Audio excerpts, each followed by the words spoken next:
دیکھیے یہ میرا ذاتی تجربہ ہے کہ جب بھی دو مخالفین کی منت سماجت کر کے ان میں صلح کرانے میں کامیابی حاصل ہوئی تو میری یہ کوشش ہوتی ہے، اور اکثر میں فریقین سے پوچھتا ہوں کہ اتنے عرصے کی دشمنیاں اور یہ نفرتیں اور عدالتوں کے دھکے کھانا اور وکیلوں کی فیسیں بھرنا، یہ لڑائی جھگڑے اور مالی نقصانات اور یہاں تک کہ طلاقیں ہو جاتی ہیں، اور کبھی کبھی تو چھوٹے چھوٹے اختلافات کی وجہ سے جانی نقصان بھی ہو جاتا ہے، تو میں پوچھتا ہوں کہ آخر یہ صلح تم نے پہلے کیوں نہیں کر لی؟ 10 20 30 سال دونوں خاندانوں میں جنگ ہوتی رہی، جبکہ تم میں مصالحت کرانے کے دوران مجھے یہ معلوم ہوا کہ تمہارے درمیان کوئی بہت بڑا اختلاف تھا ہی نہیں۔ جو صلح تم نے آج کی ہے سالوں پہلے کر لیتے تو اتنے بڑے نقصانات سے تم بچ جاتے، اور قرآن میں بھی یہی ہے۔ سورہ نساء میں اللہ ارشاد فرماتا ہے وَالصُّلْحُ خَيْرٌ، بہتری صلح میں ہے۔ بس ایک فریق اپنی انا کے خول کو توڑ کر عاجزی کے ساتھ صلح کر لیتا تو بات وہیں ختم ہو جاتی۔ یہ کام تم نے پہلے کیوں نہیں کر لیا؟ کیونکہ مخالفین میں صلح کرانا یہ ہماری تحریک کنز الہدیٰ میں خدمت خلق کی برانچ کے طور پر ہمارے تحریکی منہج و مشن کا حصہ ہے۔ میں اپنے ذاتی تجربات، اپنے پرسنل ایکسپیرینس کی روشنی میں عرض کر رہا ہوں۔ آپ کو یہ سن کر حیرت ہوگی کہ اکثر مجھے یہ جواب ملتا ہے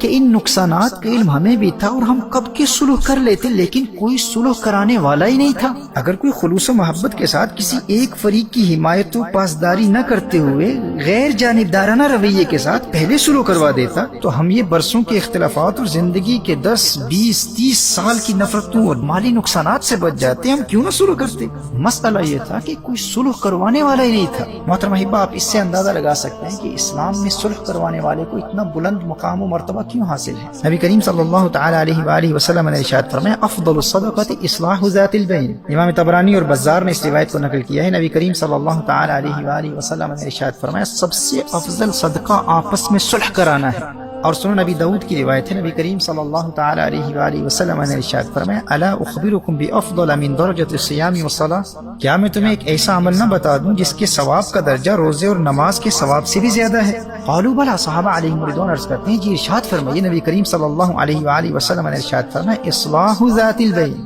آپس میں دشمنی رکھنے والے دو شخصوں کے درمیان صلح کرانا۔ میرے بھائی اور بہنوں، صلح کرانے والے کو قیامت کے روز کثرت سے نفلی عبادات، نمازوں اور روزوں میں مشغول رہنے والوں اور صدقات اور خیرات میں لاکھوں کروڑوں اربوں اور خربوں خرچ کرنے والوں سے بھی زیادہ بلند و بالا مقام پر فائز کیا جائے گا۔ یہ مقام اسے ملتا ہے جو دو ناراض لوگوں میں صلح کرانے کو اپنی زندگی کا مشن بنا لیتا ہے۔ اپنے معاشرے میں، اپنی فیملیز میں، اپنے رشتہ داروں میں ایسے لوگوں کو تلاش کریں جو ایک دوسرے سے دور ہو چکے ہیں اور عین ممکن ہے وہ اپنے مخالفین سے صلح کرنا بھی چاہتے ہیں، بلکہ اکثر یہ دیکھنے میں ہے کہ ڈیپ ڈاؤن دونوں کے دلوں میں یہ خواہش ہوتی ہے کہ کوئی مخلص و سنجیدہ اور معاملہ فہم انسان ہم میں صلح کروا دے۔ وہ بیچارے برسوں سے منتظر ہوتے ہیں کہ کوئی آئے اور ہمارے باہمی اختلافات و تنازعات اور غلط فہمیوں کو دور کر کے ہم میں صلح و سمجھوتا کرا دے۔ اچھا، کبھی ایسا بھی ہوتا ہے کہ ایک پارٹی یہ سمجھ رہی ہوتی ہے کہ دوسرا فریق صلح کرنا ہی نہیں چاہتا، جبکہ ان کی غلط فہمی ہوتی ہے، بس ایک تیسرے بندے کی ضرورت ہوتی ہے جو اپنی گفتگو کے دوران باتوں سے اندازہ لگا لے اور تھوڑی سی محنت سے غلط فہمیوں کا ازالہ کرتے ہوئے فریقین کو مثبت باتیں بتانے والے کی ضرورت ہوتی ہے۔ یہ تو ایک ایسا عظیم مشن ہے۔ سنن نبی داؤد کی حدیث ہے، نبی کریم صلی اللہ تعالی علیہ وآلہ وسلم نے ارشاد فرمایا لم یکذب من نما بین اثنین لیصلح،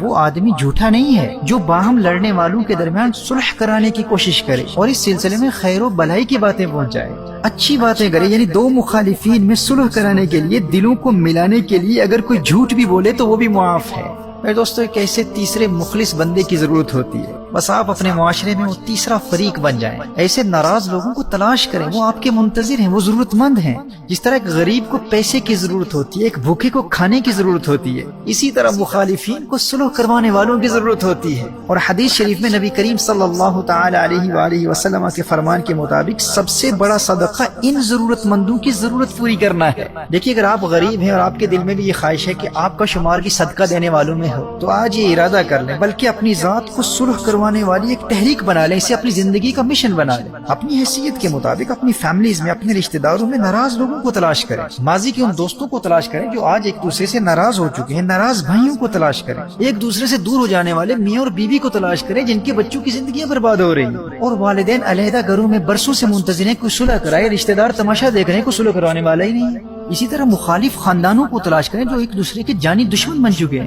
مخالف کمیونٹی لیڈرز کو تلاش کریں، مخالف علماء کو تلاش کریں، اور اپنے طور پر علیحدہ علیحدہ دونوں پارٹی سے انتہائی حکمت عملی کے ساتھ مصالحت کی نیت سے بات چیت شروع کر دیں، اور اس دوران ان کے معاملات اور تنازعات کا ذکر کسی سے نہ کریں۔ اب ایسا نہیں ہے کہ اپنے آپ کو بہت بڑا مصلح ثابت کرنے کے لیے، اپنی چودراہٹ چمکانے کے لیے سوشل میڈیا پر ان دونوں کا راضی فاش کر دیں۔ نہ، اگر لوگوں میں اپنا مقام و دبدبہ اور اپنی ذاتی برتری ثابت کرنے کے لیے، اپنی ٹور بنانے کے لیے صلح کروائیں گے تو بجائے نیکی کے اللہ جل وعلا کے غضب و عذاب کے مستحق ٹھہریں گے۔